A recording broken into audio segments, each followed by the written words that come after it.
आज सुनते हैं नवरात्रि कन्या पूजन में रखे इन 5 बातों का ध्यान कन्याओं को भूल से भी न दें। ये एक कन्याओं को ऐसा खाना कभी मत खिलाना, माता शेरा वाली हो जाती है नाराज, व्रत पूरा नहीं माना जाता है। साथ ही जानिए नवरात्रि में जौ क्यों सूख जाते हैं, क्यों आपके जौ में हरियाली नहीं आती है, आखिर यह क्या संकेत देता है। नवरात्रि में जो अखंड ज्योति जलती है उसकी बाती का हम क्या करें। साथ ही साथ यह भी जानिए कि नवरात्रि जो कलश के नीचे ज्वार रखे जाते हैं और उसके ऊपर नारियल रखा जाता है, उसका हम क्या करें, बचे हुए तेल का क्या करें। अंत में हम बताएंगे कन्या पूजन कैसे करें और क्या है शुभ मुहूर्त। आज का वीडियो बहुत ही सुंदर है, आपको कहीं भी जाने की आवश्यकता नहीं पड़ेगी। समस्त जानकारी नवरात्रों की पूरी जानकारी इस वीडियो में है।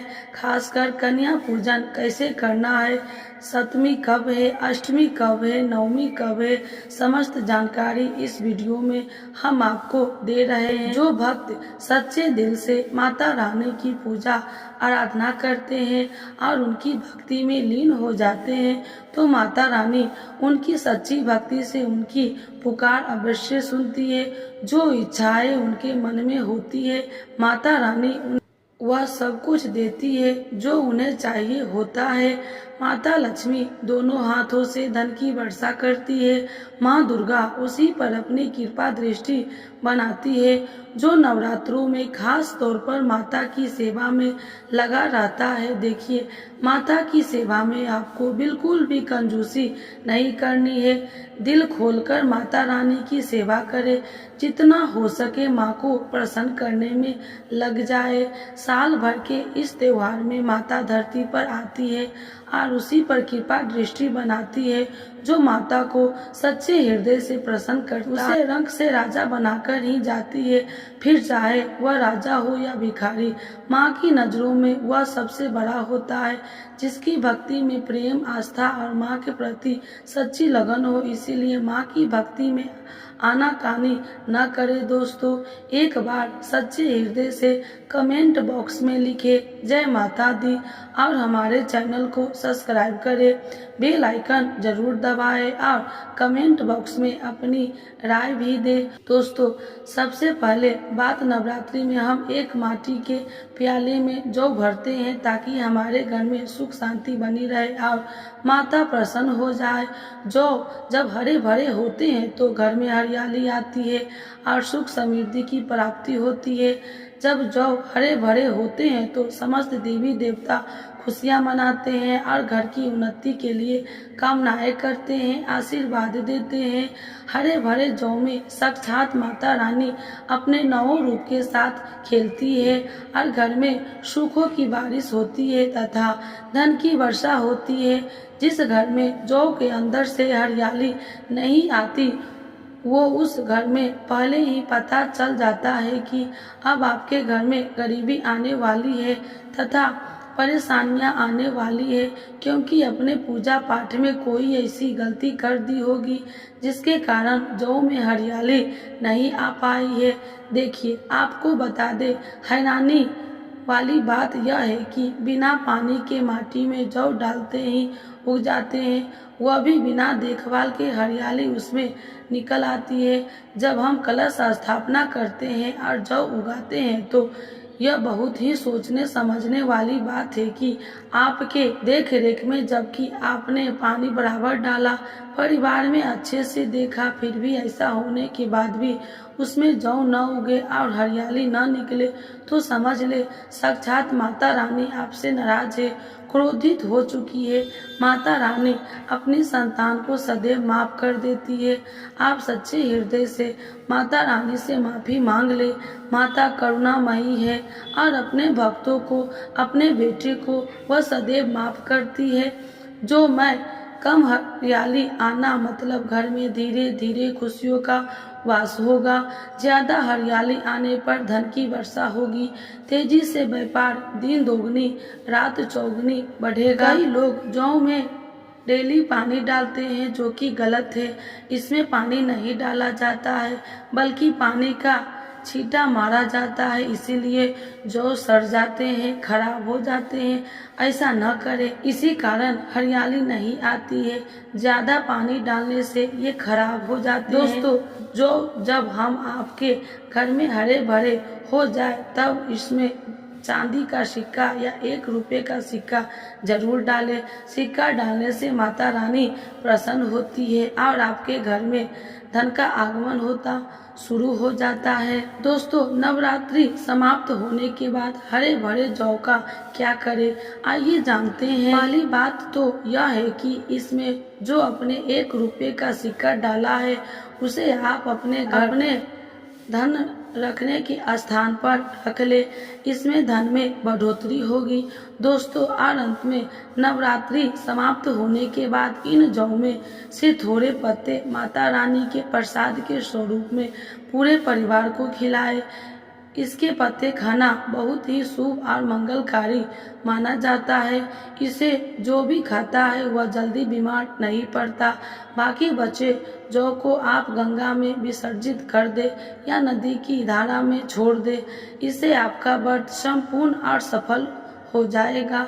दोस्तों, कई लोग अपने घर में अखंड ज्योति जलाते हैं और जो बाती होती है तथा तेल बाती, उसे कई लोग इधर उधर फेंक देते हैं या अपने घर में संभाल कर रख देते हैं या फिर पानी में डाल देते हैं, जो कि गलत है। इससे आपको कोई फायदा नहीं होता। जो अखंड ज्योति होती है उसे आप मामूली न समझे, यह बुझने के बाद भी जागृत अवस्था में होती है। इससे साक्षात माँ दुर्गा का वास होता है। यह चैतन्य अवस्था में होती है, जागृत होती है। दोस्तों, नवरात्रि समाप्त होने के बाद इसके बचे हुए तेल को आप बच्चे की मालिश करने के लिए रखें और आप भी इसे मालिश करें।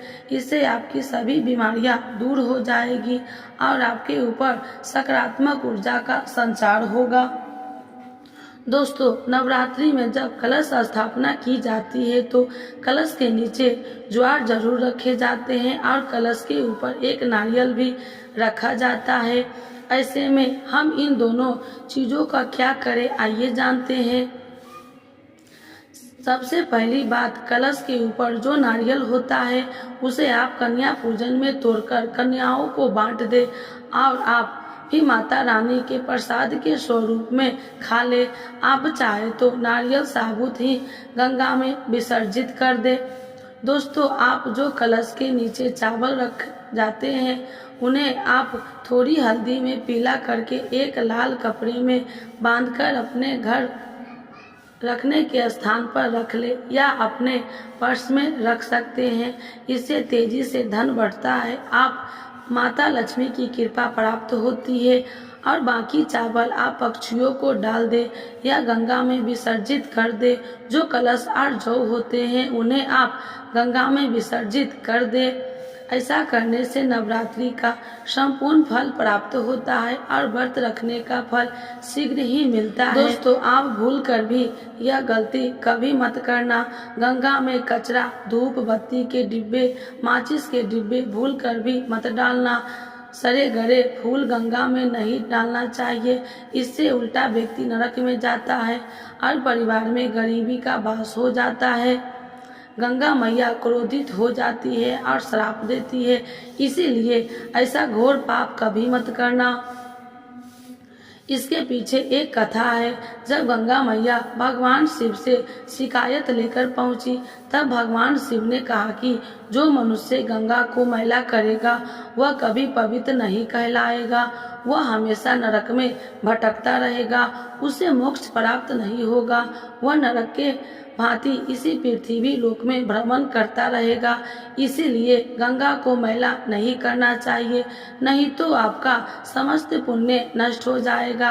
आपका पुण्य भूत पिशाच को प्राप्त हो जाएगा। अगर आपको माता रानी की चुनरी उपहार में मिली है, जैसे जागरण आदि से या किसी पंडाल में से या धार्मिक यात्रा से, तो ऐसी माता की चुनरी बहुत ही शुभ मानी जाती है। इससे आपका वैवाहिक जीवन सफल हो जाता है। माता रानी की चुनरी को आप संभाल कर रखें। इसे आप करवा चौथ पर, वट सावित्री व्रत आदि में या किसी पर्व त्योहार में अवश्य पहने। इसे माता रानी का आशीर्वाद होता है जो आपको प्राप्त हुआ है। ऐसी चुनरी सदैव संभाल कर रखें, क्योंकि माता रानी की चुनरी जागृत अवस्था में होती है। इसे मामूली न समझे। नवरात्रों में चाहे कुछ भी कर ले, लेकिन यह कार्य जरूर करना। बिना पूजा पाठ के ही सारा फल मिल जाता है। आप चाहे कुछ करें या न करें, लेकिन नवरात्रों में यह काम जरूर कर लेना। माता रानी खुद आपके घर में चलकर आएगी। स्कंद पुराण में लिखा है और देवी पुराण में भी इसका वर्णन मिलता है। माता रानी जितना पूजा से प्रसन्न होती है, उतना ज्यादा कन्या को भोजन कराने से हो जाती है, क्योंकि कन्याओं को देवी का स्वरूप माना जाता है। और जो कन्या होती है, नवरात्रि के समय में यह साक्षात नव दुर्गा का स्वरूप हो जाती है। नवरात्रि के दौरान आपको एक पुष्प का पौधा जरूर लगाना चाहिए। हमारे धर्म शास्त्रों में कहा गया है कि अगर कोई व्यक्ति मंदिर के पास सफेद मादार का पौधा लगाता है और उसका फूल शिव मंदिर में चढ़ता है, तो उससे स्वर्ण दान के बराबर पुण्य की प्राप्ति होती है। मादार का पौधा लगाने से जो फूल खिलते हैं, उन्हें देवी देवताओं को चढ़ाने से पुण्य मिलता है। जो व्यक्ति फूल चढ़ा रहा है, उसे आधा पुण्य मिलता है और आधा पुण्य पौधा लगाने वाले को मिलता है। नवरात्रि के समय अगर आप मादार का पौधा शिव मंदिर या माता रानी के मंदिर के पास लगाते हैं, तो आपका अच्छे फूल की प्राप्ति होती है। इसमें किसी व्रत या पूजा पाठ की आवश्यकता नहीं होती, सिर्फ फूलों का पौधा लगाना होता है। इसे श्रेणी में मादार, सदाबहार और कनेर के पौधे आते हैं, जो हमेशा फूलते रहते हैं। कनेर के पौधे को माला पार्वती का स्वरूप माना जाता है। सफेद कनेर का पौधा लगाना अति उत्तम होता है और इससे माता रानी प्रसन्न होती है, जिससे गौदान के बराबर फल प्राप्त होता है। इसी तरह गुड़हल का पौधा देवी मंदिर के पास लगाने से माता रानी का आशीर्वाद मिलता है।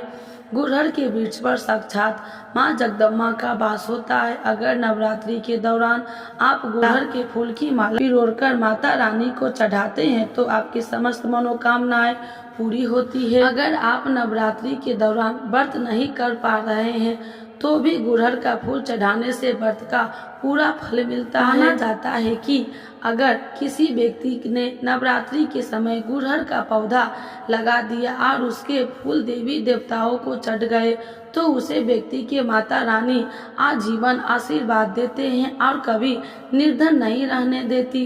कन्या पूजन का विशेष महत्व अष्टमी और नवमी तिथि में होता है। इस साल महाअष्टमी 10 अक्टूबर और महानवमी 11 अक्टूबर को हो। इन दोनों तिथियों में कन्या पूजन अवश्य करना चाहिए और कन्याओं को भोजन खिलवाना चाहिए। शास्त्रों के अनुसार नवरात्रि में 9 दिनों में माता रानी का पूजन और कन्या पूजन करने में सभी कष्ट दूर हो जाते हैं और माँ अभय वरदान प्रदान करती है। कन्याएं स्वयं जगदम्बा देवी का स्वरूप माना गया है। कन्याओं का पूजन करने 33 कोटि देवी देवताओं का आशीर्वाद मिलता है। माना जाता है कि व्रत और उपवास से माता रानी उतनी प्रसन्न नहीं होती जितनी कन्या पूजन से होती है। नवरात्रि के दौरान कन्याओं को प्रसन्न करने के लिए उन्हें भोजन और उपहार दिए जाते हैं। अगर कन्याएं प्रसन्न हो जाती और आपका उपहार स्वीकार करती है, तो इसका मतलब है कि माता रानी ने वह भेंट स्वीकार कर ली है। कन्या पूजन कोई साधारण पूजा नहीं है, यह सभी प्रकार की पूजा में सर्वोपरि मानी जाती है। एक बार कन्या पूजन करने से 1000 यज्ञ और तीर्थ यात्रा का पुण्य प्राप्त होता है। इसीलिए कभी भी कन्याओं को सताना नहीं चाहिए। नवरात्रि के समय 2 से 10 साल तक की कन्याओं का पूजन होना चाहिए। अष्टमी और नवमी को कन्याओं के पैर धोकर उन्हें भोजन करवाया जाता है और उपहार दिए जाते हैं। इस दिन कन्याओं को घर बुलाकर उनका पूजन करना बहुत शुभ माना जाता है। कन्या पूजन के समय याद रखें कि उनकी थाली में 3 पुड़िया कभी भी न रखें, क्योंकि इसे अशुभ माना जाता है। 3 पुड़िया मरने वाले व्यक्ति के लिए निकाली जाती है, इसीलिए इस संख्या से बचे। भोजन में खीर, पूरी, हलवा, चना, आलू की सब्जी या छोले खिलाना चाहिए।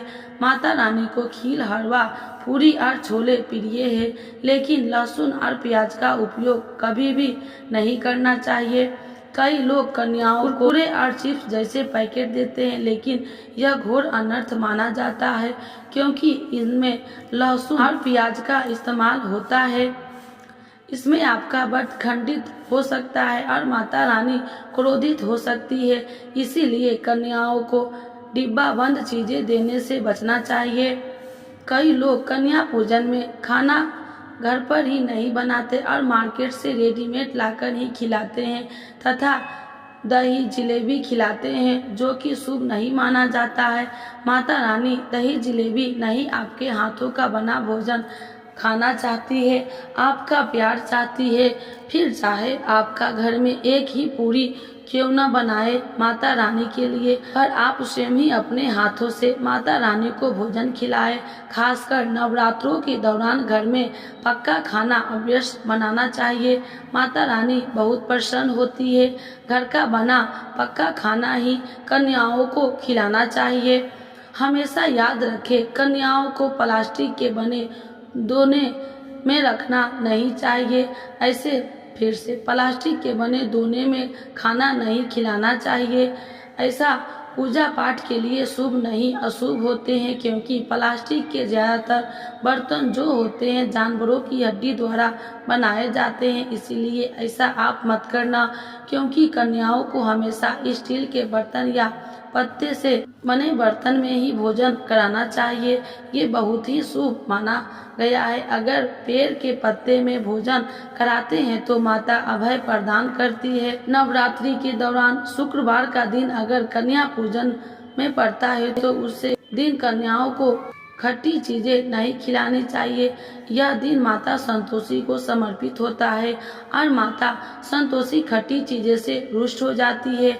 ऐसा करने से आपके द्वारा किया गया सारा शुभ काम बेकार हो सकता है और माता का आशीर्वाद आपसे दूर हो सकता है। भोजन के बाद कन्याओं की थाली में एक लौंग जरूर रखनी चाहिए, क्योंकि लौंग देवी शक्ति को बहुत प्रिय है। माना जाता है कि लौंग में नवदुर्गा का वास होता है और इसे अर्पित करने से माता रानी प्रसन्न होती है। यही नहीं, कन्याओं को भोजन कराते समय लौंग अर्पित करने से आपके जीवन में लक्ष्मी का वास होता है और धन की कभी कमी नहीं होती है। कन्याओं को भोजन के साथ साथ उपहार देना भी बहुत शुभ माना गया है। उनकी थाली में दक्षिणा अवश्य डालें, ताकि आपके घर में सुख समृद्धि बनी रहे। कन्याओं को आप सुंदर कपड़े, चॉकलेट बॉक्स या स्टील के बर्तन उपहार में दे सकते हैं, लेकिन ध्यान रहे कि लोहे का कोई सामान नहीं देना चाहिए, क्योंकि इससे राहु केतु का दोष घर में आ सकता है। जब कन्याएं आपके घर से प्रस्थान करें तो उनके चरण जरूर छुए और माता से अपनी मुरादें मन में रखकर सच्चे दिल से प्रार्थना करें। सच्चे दिल से भक्ति से माता रानी अवश्य प्रसन्न होती है और आपकी हर मुरादें पूरी करती है। नवरात्रि के दौरान अगर आपको कुछ विशेष संकेत मिलते हैं तो समझे कि माता रानी आपके घर में पधार चुकी है। पहला संकेत यह है कि जब आप कलश स्थापना करते हैं और जौ से हरियाली निकलती है तो यह भविष्य में अच्छे समय का संकेत होता है। यदि जौ नहीं उगते हैं तो यह अशुभ माना जाता है और आपको माता रानी से क्षमा मांगनी चाहिए। दूसरा शुभ संकेत यह है कि अगर नवरात्रि के दिनों में आपकी नींद ब्रह्म मुहूर्त में यानी सुबह 4 बजे से आसपास खुलती है तो यह माता रानी की कृपा का प्रतीक होता है। इस समय उठने का मतलब यह माता रानी की शक्ति आपके साथ है। आपको जल्द ही कोई शुभ समाचार मिलेगा। तीसरा संकेत यह है कि अगर आपका मन पूजा पाठ में लगने लगे और पूजा करते समय मन शांत हो जाए तो यह माता रानी की प्रसन्नता का संकेत है। इससे यह पता चलता है कि माता आपकी भक्ति से प्रसन्न है और जल्द ही आपके जीवन में अच्छे दिन आने वाले हैं। चौथा संकेत यह है कि अगर पूजा के समय माता के गले से फूल गिर जाए या जौ के पत्ते बिना हवा के हिलने लगे तो वह बहुत ही शुभ होता है। यह संकेत माता लक्ष्मी की कृपा का प्रतीक है और इसका मतलब यह है कि आपकी गरीबी अब खत्म होने वाली है। एक और महत्वपूर्ण संकेत यह है कि अगर आपके सपने में शेर या देवी माता का दर्शन हो तो इसे अत्यंत शुभ माना जाता है। इस बात का प्रतीक होता है कि माता आपकी मनोकामनाएं जल्दी पूरी करने वाली है और आपके शत्रु पराजित होंगे। आखिर और सबसे महत्वपूर्ण संकेत यह है कि अगर नवरात्रि के दौरान आपके घर में कोई कन्या लाल वस्त्र पहने हुए दिखाई दे तो यह माता दुर्गा का आशीर्वाद है। यह संकेत बताता है कि आपके घर में अब सुख समृद्धि का वास होने वाला है और आपको तरक्की के रास्ते में बढ़ना है। ये थे कुछ महत्वपूर्ण संकेत जो नवरात्रि के दौरान माता रानी की कृपा प्राप्त करने के प्रतीक होते हैं। हमें उम्मीद है कि आपको यह जानकारी उपयोगी लगी होगी। अगर इस वीडियो से आपको कुछ नया जानने को मिला है तो कृपया हमें जरूर बताएं। आप चाहे तो वीडियो को लाइक करके भी अपनी प्रतिक्रिया दे सकते हैं। हमारे चैनल को सब्सक्राइब करें ताकि हम आपके लिए और भी महत्वपूर्ण जानकारियाँ ला सकते हैं। तब तक के लिए आप ख्याल रखें। जय माता दी। धन्यवाद।